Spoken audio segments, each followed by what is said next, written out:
Well, we're going to continue on our project. We're going to do this in a multi-video series. And what we have here is a PowerBook. It's a G4 model. And if you saw my video a couple weeks ago on a live stream where I opened up a bunch of different laptops, went through a box of stuff that I've accumulated, this was one of the things in there. This is a working logic board in here. And so what we're going to do is, I've always thought it'd be kind of cool to make a sculpture out of this, but not just any sculpture. This will be a fully functional sculpture. And what I mean by that is we're going to eventually have this mounted to some acrylic so we can have all kinds of cool lights and stuff on it. It'll be hanging on the wall basically. But right now what we do is we're just kind of sorting things out, how we're going to be laying this out. And what I'm going to do is I'm going to kind of mock this up on a piece of particle board. We'll cut it down. That way, when we get it all laid out, we can decide more closely on actual finished size. And then we'll have our piece of acrylic made up, and then we'll go from there. But I thought it'd be kind of neat. Now this, some people, they might take offense to it. Oh boy, you're just tearing a MacBook apart. What's wrong with you? Well, I'm not desecrating it. I'm just merely disassembled it, and we're just going to get the parts working on it. Now the only thing that I am going to probably have the issue with is the keyboard. We're going to have to come up with a little bit different thing because the whole keyboard lays all over this. So I have to put my mind to it and think about what I'm going to do on that. But as you can see here, we have all the speakers over here. We have some of the I/O ports over here. We have the Ethernet, and then we have the barrel charger, headphones, USB. And on the other side of the logic board, then we have other ports on the other side here. This board is mounted down to the heat sink. The fans are hooked up, so I did assemble this. I really haven't done any more since we did that live stream. And so anyway, but I did put the RAM in it, and the RAM is on the back side, so that is in there. We have the optical drive, which is right here. That will go in it because we're going to have the optical drive in it. We will also have the airport card in it.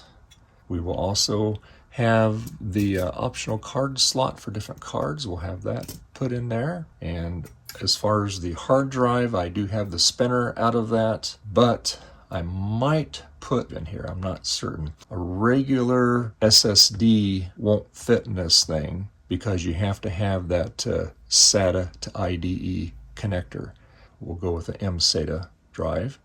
We'll put that in there, and that way we can enjoy the benefits of a solid state drive rather than a mechanical drive. And I think what we're going to do is we're going to go with, like I said, a piece of particle board.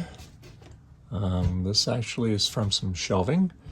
But anyway, yeah, so this is all approximate size. This is all subject to change. This is a real rough draft layout of it. So I need something, though, that I can lay all the parts out on, semi-attach them on here, and decide which way we're going to go. And that way we can get all mocked up. This is non-conductive, so I'm not worried about any kind of electrical discharge or anything. So you can see that we've kind of got it laid out here on the board here. Now this frame will eventually get anchored down. Obviously that's going to straighten up everything. This is the inner frame that's in the case that gives it rigidity, and then of course everything else bolts onto that. But the problem I have is with this keyboard, you have the trackpad, you have the keyboard that's backlit, power button, and then you have your speaker grills on each side. So I'm thinking what will be the best way to put this. Now, ideally, when it's in the machine, it goes like that, okay? But this ribbon cable is long enough that we could stagger it down a little bit. Maybe I can angle it up. I'm not exactly sure what I want to do because I want it to look really nice, and I don't want to really destroy this thing here, taking it all apart, because a lot of this stuff, the way it's made, once you take it apart, you pretty much destroy the upper case, and I don't want to do that because the upper case is very pretty on it there.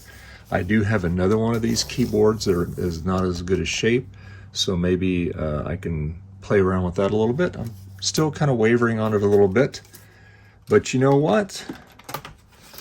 I know somebody that has the technology and all the resources that can help us. And that is new channel sponsor, PCBWay, and they offer a variety of services like PCB prototyping, PCB assembly, flex rigid flex PCB, CNC machining, 3D printing, offering you the best value, fast turnaround, one-on-one assistance, truly a one-stop solution for PCB and assembly.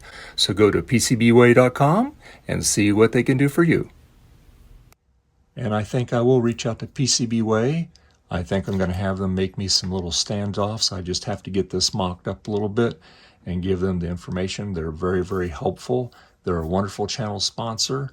Whenever we do a live stream, they're always front and center, and they actually watch our streams, so it's very important that we use their services. They do awesome work, and so I think that's going to be helpful for our solution on this project. Probably has some custom 3D parts made up. I think that would work out really good. So anyway, this is going to be pretty much the wrap on this video.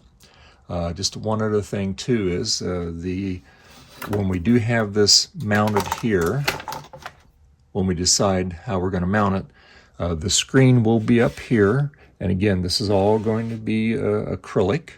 So we'll have the Apple logo up here somewhere, and we'll probably do some type of backlighting on it. I think that would be really cool. But this will be functional. It'll be hanging on the wall. You'll be able to power it up and type on it. I think it'd be pretty cool. So if you like more of these crazy mods and things like that, please like and subscribe to the channel. I really appreciate it. We also have a Patreon site. So if you want to support the channel, you can do that. And as a Patreon subscriber, all my videos that I put out, they go on Patreon first. And then after that, then they'll go live on YouTube. So that's one of the benefits of also being a Patreon member. I also have a PayPal link for donations. If you want to just make a one-time donation, that's fine too. Some people don't like to do the Patreon, that's fine. Or if you don't want to do anything, that's fine too. These videos are free for everybody to watch. And as far as streaming, that's getting to be a pretty standard thing on Sundays now. I invite all my YouTube friends and some new friends. I invite them, and we have a lot of fun. Now, some of these streams go for hours. My longest stream on that was like 8.5 hours. So generally, I like to do them 5, 6, 7 hours just to do the streams.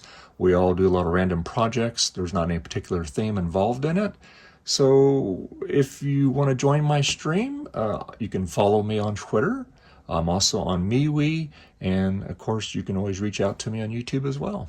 So in the next video series, we're going to get a little further along on this. We'll have some more ideas to put on paper here to kind of get this thing figured out. So I guys hope you have a great rest of your week, and I'll see you in the next video. Bye.